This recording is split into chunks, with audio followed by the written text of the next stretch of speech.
Hello, everyone. Welcome to my session. I'm Terence, and I'm a developer relations engineer on Android at Google.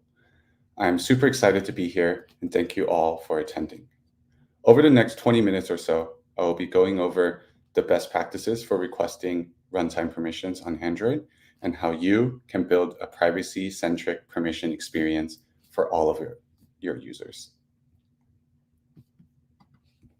So first, let's go over the agenda for today. In the beginning, the overview, where we can describe runtime permissions, including what it guards and the permission request workflow as well. Next, let's go over some of the findings from our research studies around permissions and highlight just why we need to follow the best practices. Now we'll get to the exciting part, highlighting what developers should follow in order to deliver a permission request experience that respects the user's privacy and does not overload them with a sea of notification prompts when they first launch the app. Lastly, we will summarize everything we've discussed and see it in practice with the sample chat app use case.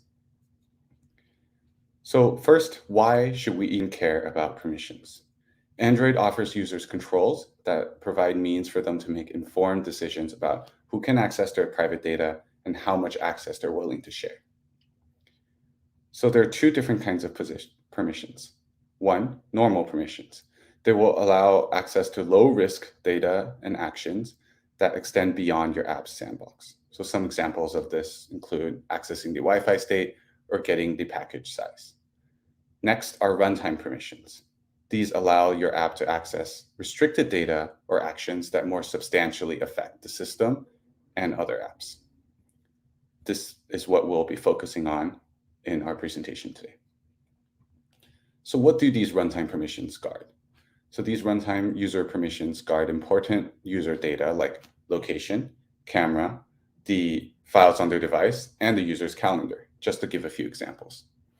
Getting access to this data can be extremely valuable for your app, but it is important that you only request permission when the value add for users is clear and be respectful of the user's privacy, even after you get the permission. If the user declines to grant the permission, it is important to respect the user's decision and gracefully degrade your app's experience.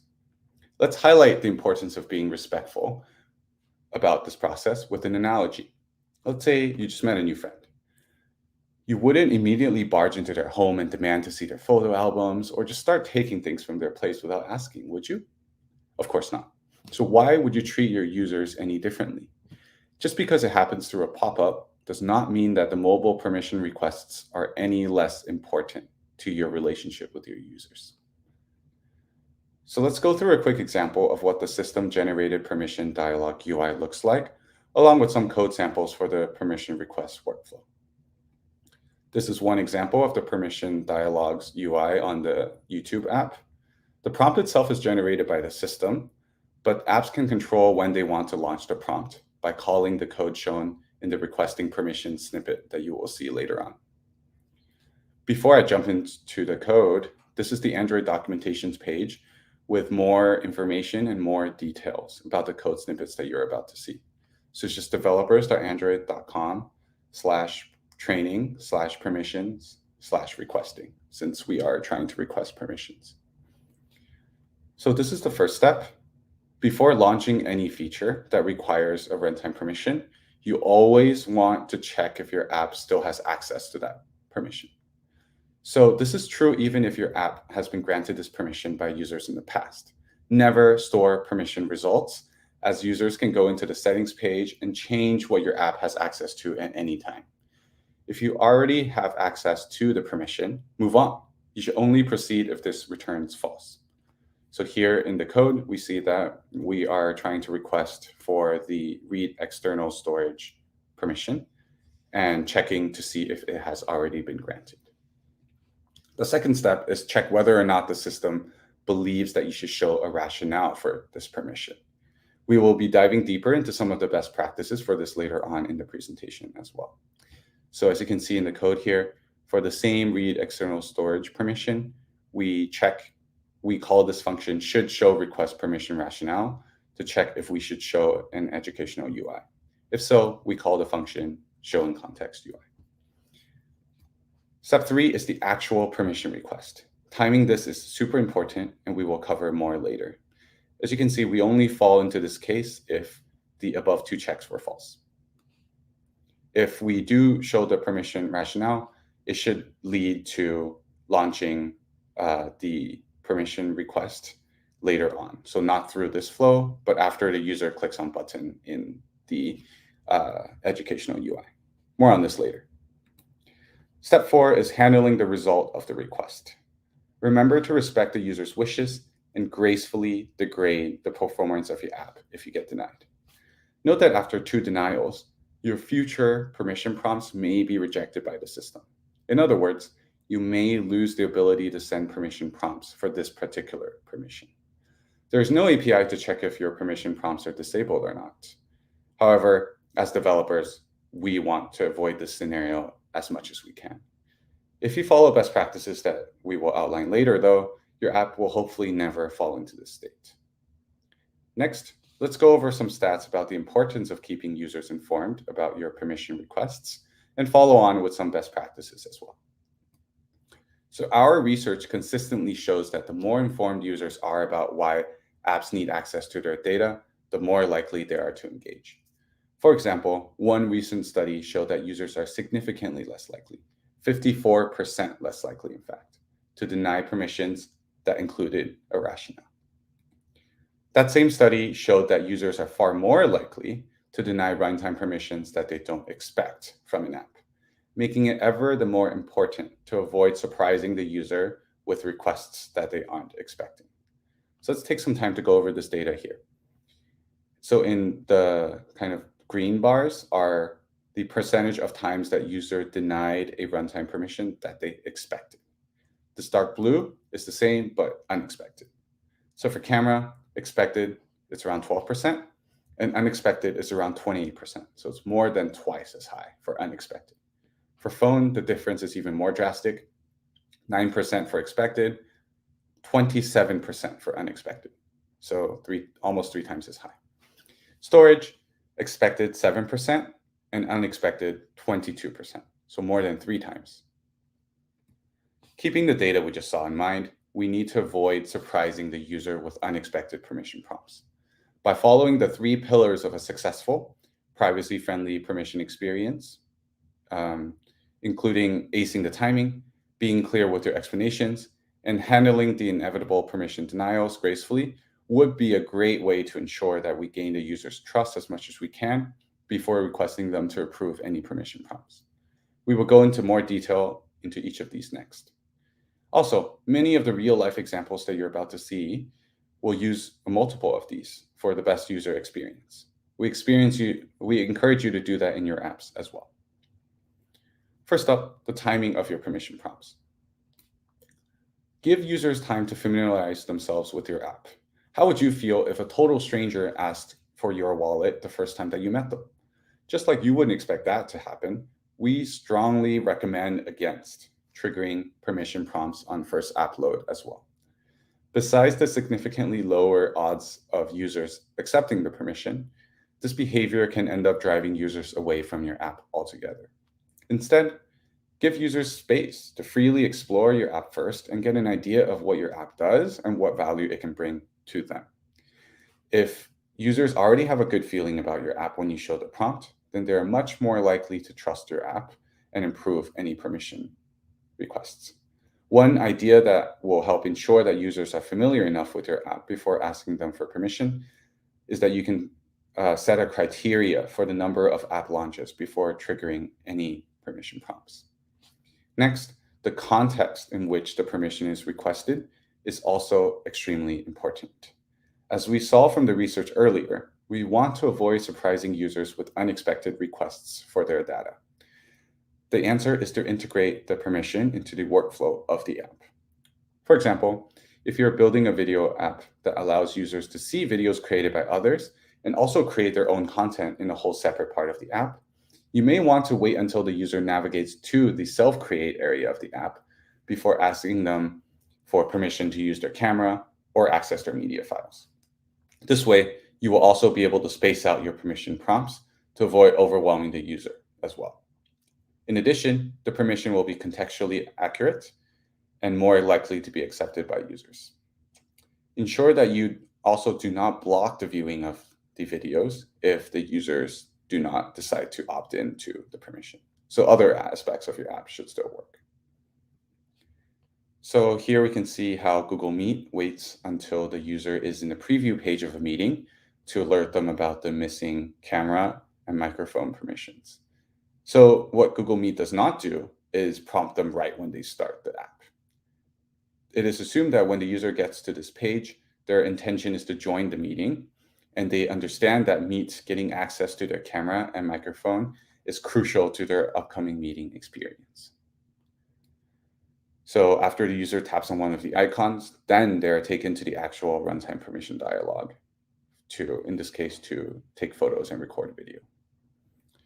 Next up, more details on why it's necessary to explain how the permissions you're requesting for will benefit the user and how to best present that to avoid permission denials.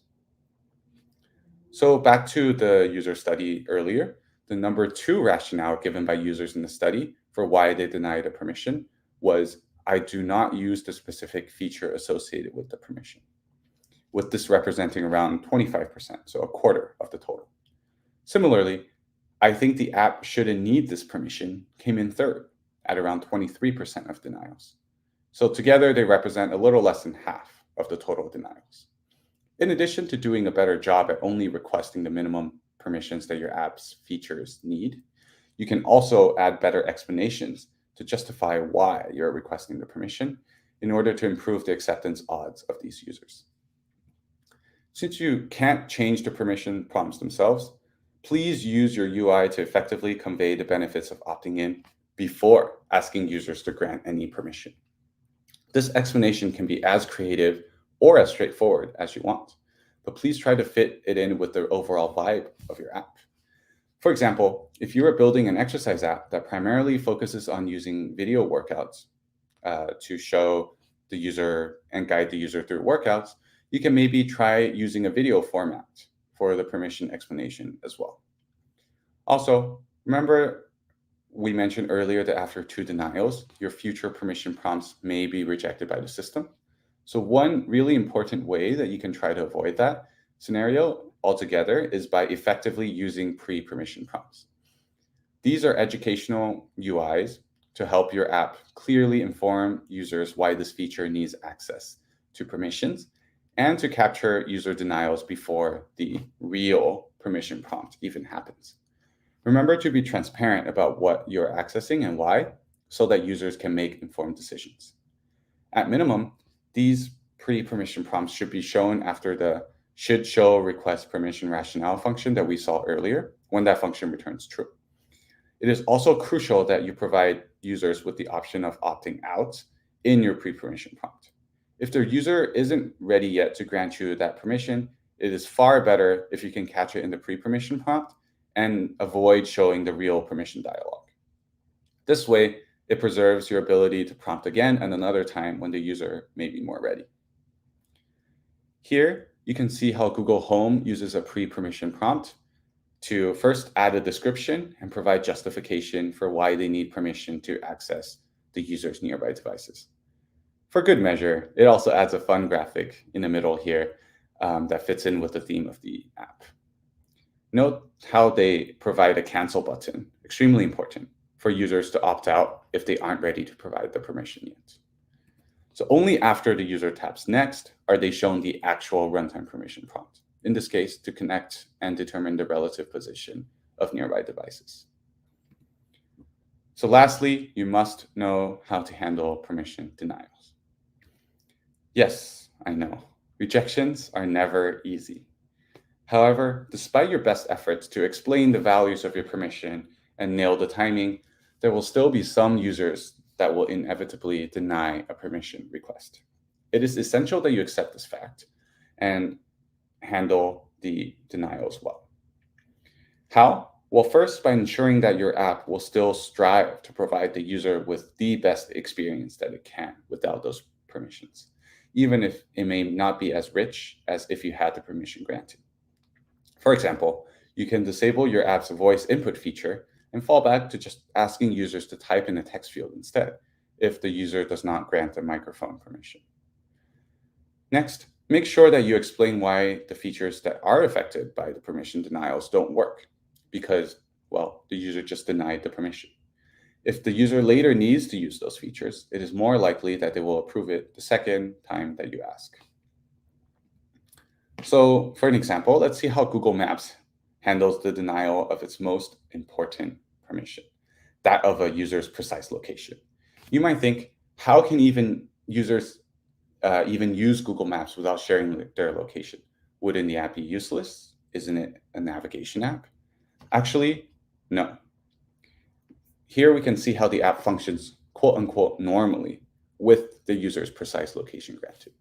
So one, the screenshot on the left is searching for a location, in this case, Doha, a very special city and where this talk is hosted. Number two is seeing the navigation directions from two different points of a map. So this is similar to how Google Maps used to work without a smartphone. The user would enter a destination and a starting location, and they would maybe print out the map with the turn-by-turn directions. Number three is accurate driving directions with the user's location displayed prominently on the map.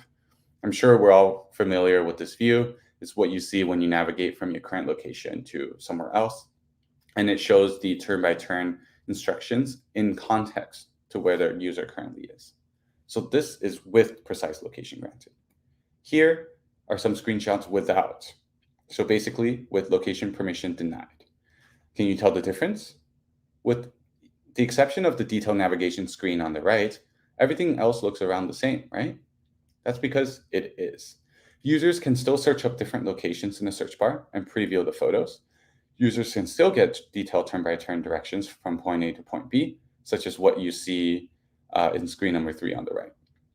The only real difference here is that there's no longer a way to get to the real-time navigation feature anymore, only preview.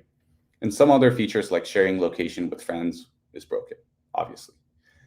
Also, users will see a red button on every screen, letting them know that they are not currently sharing their precise location information with the app, and that's causing them to miss out on important features. So Google Maps handles these location permission denials. Google Maps handles the location permission denials pretty well. So to summarize, we want to respect the user's wishes in accepting and denying permissions and only request permissions when absolutely necessary.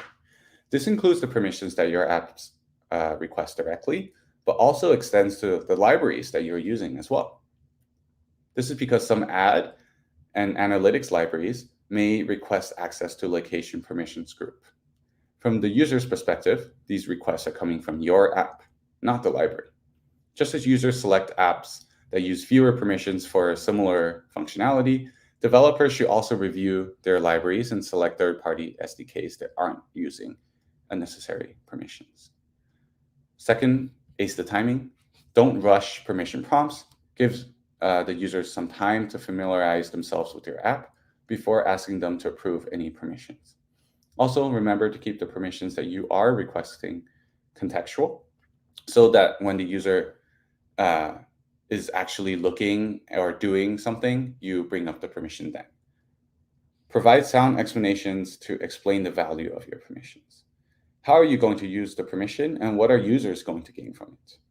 This part can be customizable to fit the style of the rest of your app as well. Lastly, handle the inevitable permission denials. These will happen no matter what strategies you implement, and you must accept the user's choice. Your app should gracefully degrade, and all the features that aren't directly related to the permission should work as well as they can. For the features that aren't working, you should also explain to the user that the reason for them not working is because the permission was denied. So now let's put everything together and review some of the best practices that we just discussed by following along a chat app use case. Alice will be our user in this example. Here, Alice's friend Bob asks Alice to share her location. So in this chat app, Alice sees the share button that hints at some of the possible actions that she could take. So a share menu is displayed with a visual indication of the location button here on the left. If you notice in this mock, by the way, we are letting enough space to the buttons to avoid accidental clicks that could potentially prompt requests for permissions. Our goal is to ensure the user allows the permission willingly. So Alice taps on that location button on the left. What happens behind the scenes at this point is shown by the pseudocode on the left here and can be reused for other runtime permissions. Remember the order that we mentioned earlier. So first, we check to see if the permission is granted. In the first case, it won't be. Next, we let the system decide if a rationale or pre-permission prompt should be shown. In this case, let's just say that the system decides that no prompt is required. Since no prompt was required, we proceed to request permissions for the user's location. This prompts the system dialog offering Alice the choice to grant either precise or approximate location, and 3 options for the duration of the permission grant. While using the app, only this time, or don't allow at all. Let's just say that at this stage, Alice does not understand why the permission is needed, or she just simply doesn't feel comfortable granting it. She taps don't allow. In such case, the permissions callback will be called. The permission was rejected. We should make sure to explain which functionality won't work because of that decision. So in this case, we'll try and show a snack bar here on the right with an explanation and highlight the share button to indicate that the action has failed. Please note that the rest of the chat app, including the core messaging feature, should still function as intended, despite the user denying the location permission. Now, because of the explanation, Alice understands that the functionality of her sharing her location did not work because she denied the permission earlier. So she decides to try again and tap the location button again. Again, we follow the request logic, but this time the system considers that an explanation is required. Here we can employ the pre-permission prompts that we discussed earlier in the presentation to further explain why the app will require access to your location in order for this feature to work. In this case, that will be in the form of a simple pop-up with a description.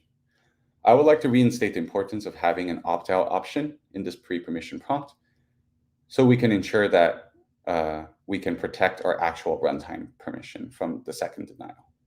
In our case, this opt-out option is the no thanks button here on the left. So in our case, Alice is sufficiently convinced by our intentions and clicks continue in the pre-permission prompt and allow in the runtime permission after that. So finally, Alice decides to grant us permission. In such case, we're finally able to share her location with Bob, and Bob is able to find her. So what are some of the next steps that you can take a look at? For more info and more examples, check out developers.android.com/guide topics permissions.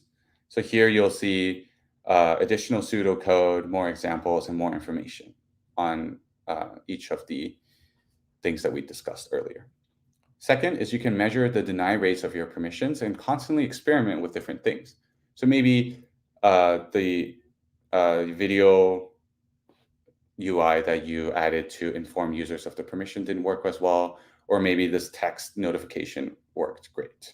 So for here, check out your app's deny rates for apps that are on Google Play. Any questions and feedback, please submit to the Google form listed here, number 3 on the screen. Thank you so much.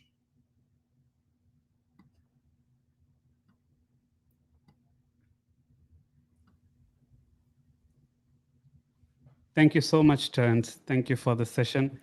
I'm sure it was really useful. And as you know, developers, especially with the current versions of Android, we've seen this a lot, right? So anytime you use the application, you get that specific pop-up. It says, "Do you want to use this once, only during this time?" And deny it. And I think as a user, I've always used only this time just to make sure that only at that specific time that you actually request for permissions. So one of the things that I wanted to check in with you is in terms of, so there's a lot of thank you messages coming your way. Thank you so much, Mohammed and Farhan. So one of the other questions, Terence, is as an Android developer, when we are looking at backward compatibility, right? So can you share some thoughts on how the permissions would affect the backward compatibility, or how can we better handle this for the previous versions of applications already deployed on the Play Store? So just to clarify, how will the new permissions being added affect the backwards compatibility? Right. Yeah, so as a norm, we always encourage, developers to use the latest version that they can. But if they can't, we understand that. And a lot of the new permissions that we add are only targeted towards certain versions, so certain SDK versions. So if the app was targeting like an older version, we definitely keep that in mind when adding new permissions. Thanks a lot, Terence. Thank you for joining us today. Thank you for being part of DevFest. On behalf of the entire community, we thank you for being part of GDG Doha, and looking forward to have you soon in the future sessions as well. Thank you so Thank much, everyone. And thank you so much, Sachin. you.